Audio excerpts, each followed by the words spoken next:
Le but principal de cette assise était l'élection d'un nouveau président du parti suite à la démission de Mme Nguéné Bingan et d'un trésorier général du parti.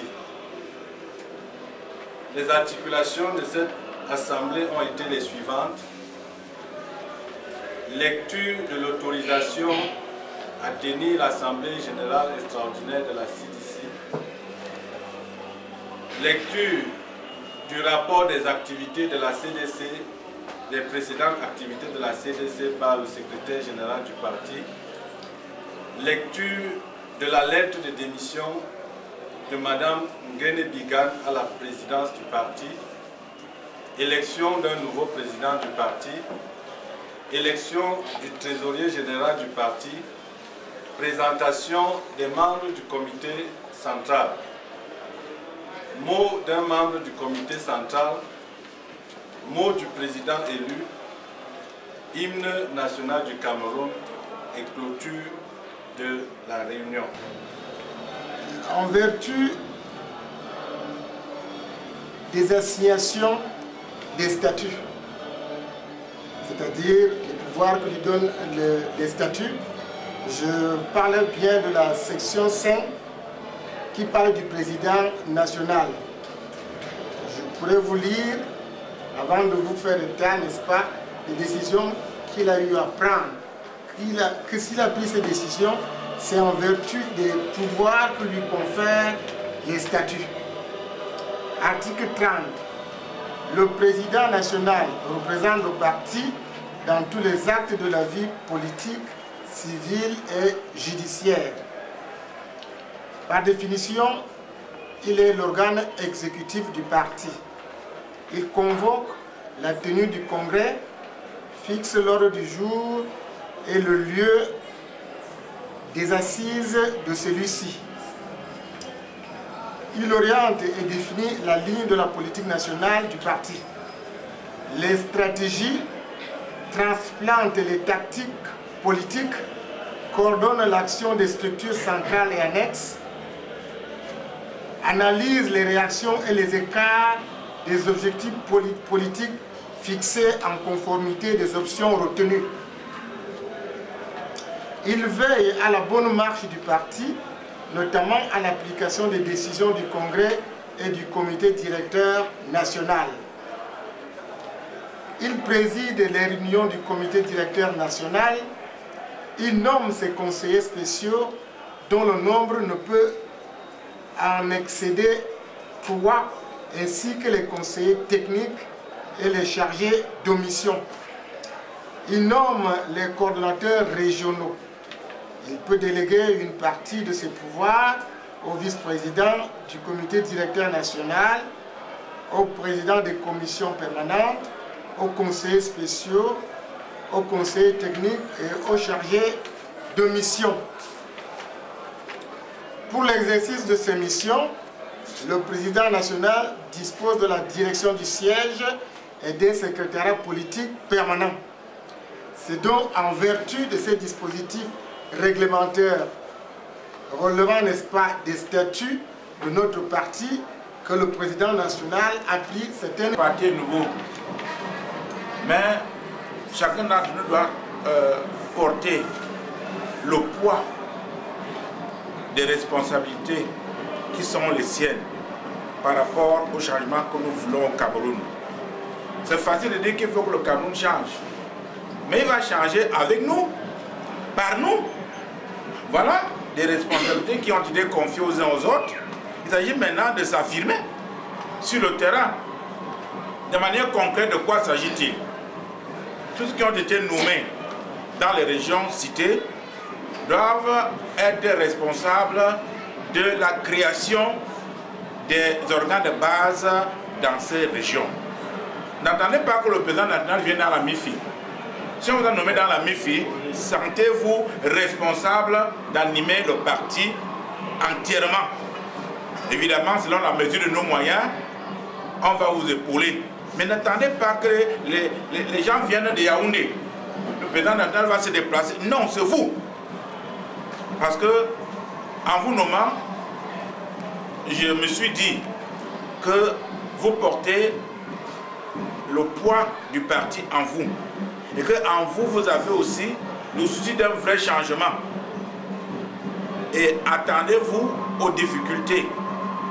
Mais de grâce, sachez que le changement que nous attendons, que nous voulons, auquel tous aspirent, va passer par vous, votre capacité à vous organiser sur place et surtout votre capacité de conviction.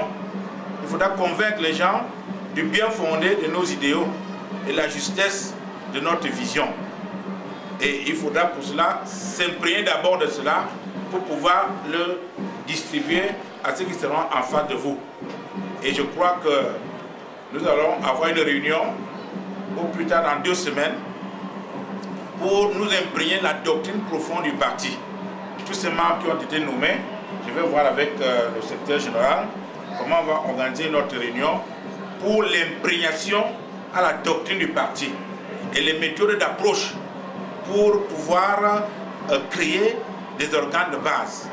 Il s'agit là d'une stratégie qu'on va mettre en place. Je crois que d'ici 2 semaines au plus tard, on va se retrouver. Mais sachez-le, l'expansion du parti repose sur vous.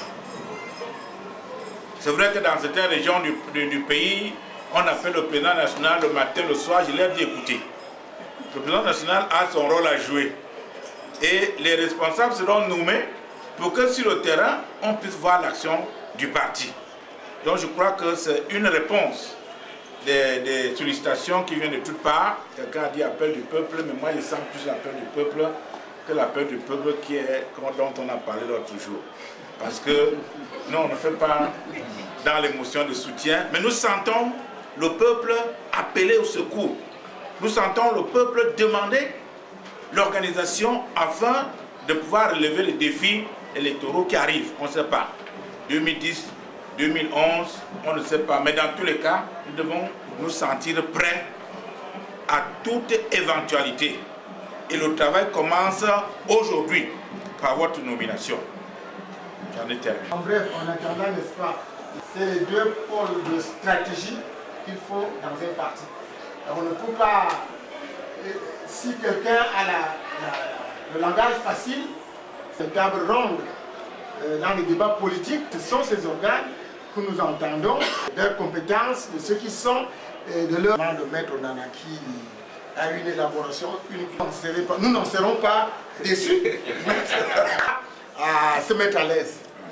Bon, les membres qui viennent d'être nommés sont chargés d'éclairer la lanterne des Camerounais sur notre parti. C'est eux qui auront la tâche d'aller au-devant des médias pour expliquer notre parti. C'est des hommes et des femmes rompus à la tâche, des hommes d'expérience qui ont une grande expertise dans leurs domaines respectifs. Je prends par exemple M. Bilo ici, qui est un directeur de publication, qui est le directeur de publication du journal Nouvelle Afrique, et Maître Onana, là ici présent, un grand orateur, un tribun hors pair, et nous pensons qu'il aura à démontrer, n'est-ce pas, que notre parti a des ressources humaines. Vous savez, les gens du pouvoir ont l'art de vouloir ridiculiser les autres aux antennes, mais rassurez-vous, ils vont trouver à qui parler. Au travers de ces membres, ils vont trouver à qui parler. Donc dans l'esprit du président national que je suis, il ne s'agit pas de monopoliser la scène médiatique. Je vais rester en retrait pour élaborer des stratégies, pour réfléchir. Et disons-le aussi, peut-être tout bas, pour prier. Et vous serez au-devant de la scène pour montrer la vitalité de notre parti au travers des médias, des interventions à la radio, à la télévision ou à travers les journaux écrits seront le fait de ces membres qui viennent d'être élus. Et je pense qu'ils sont assez équipés pour le faire. Merci. Si nous pouvons le permettre. Deuxièmement, nous sommes ensemble. Parce que Dieu est rentré dans le cœur des militants. Et les militants ont choisi le président. dont le choix est parti de très loin.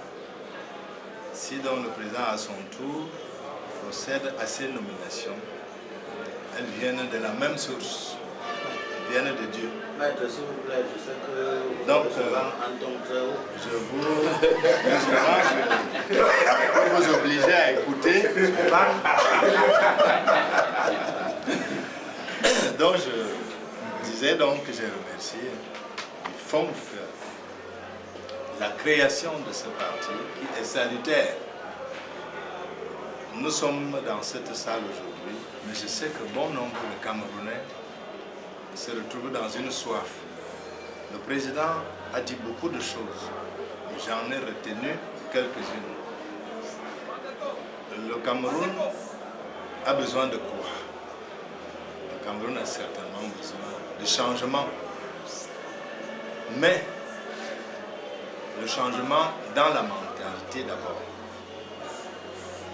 Nous sommes dans une activité qui s'appelle la politique. La politique est une science qui s'apprend. La politique n'est pas le bavardage que vous écoutez n'importe où. Les gens s'improvisent politiciens, racontent n'importe quoi. La politique est une science particulière. Donc, pour ma part, j'adhère à tous les idéaux, à tous les programmes, à toutes les analyses que le président a pu faire tout à l'heure. J'adhère et la première des choses que j'ai fait, c'est de démissionner de mon parti et d'amener ici les attributs de ce parti pour adhérer officiellement.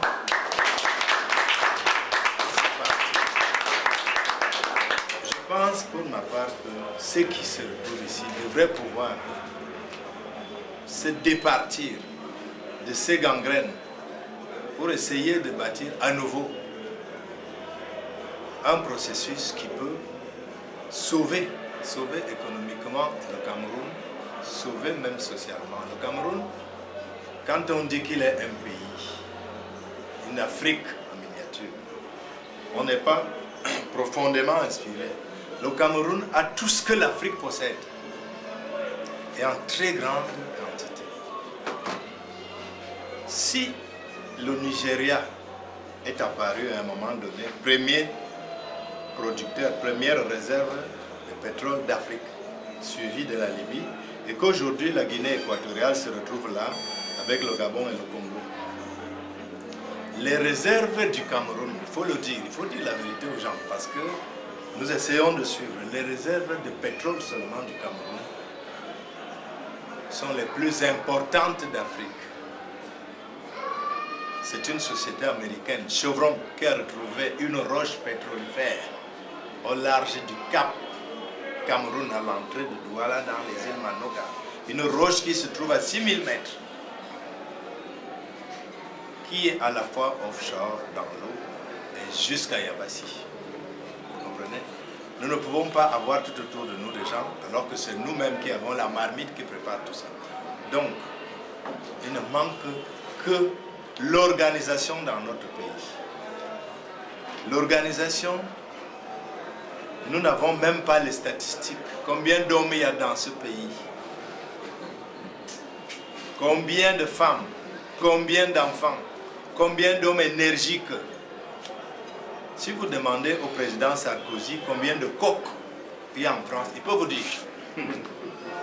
Parce qu'il a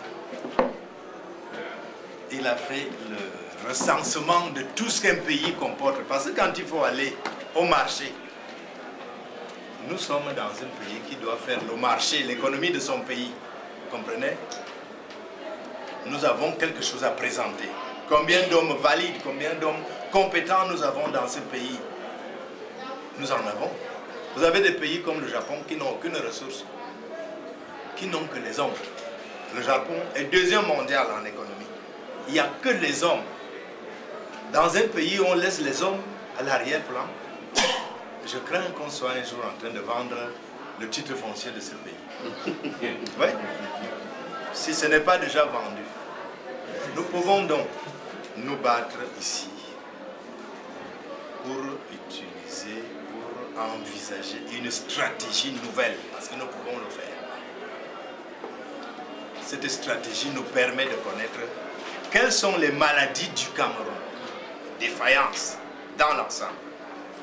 Qu'est-ce que le Cameroun possède dans sa poche pour aller voir une expertise permettant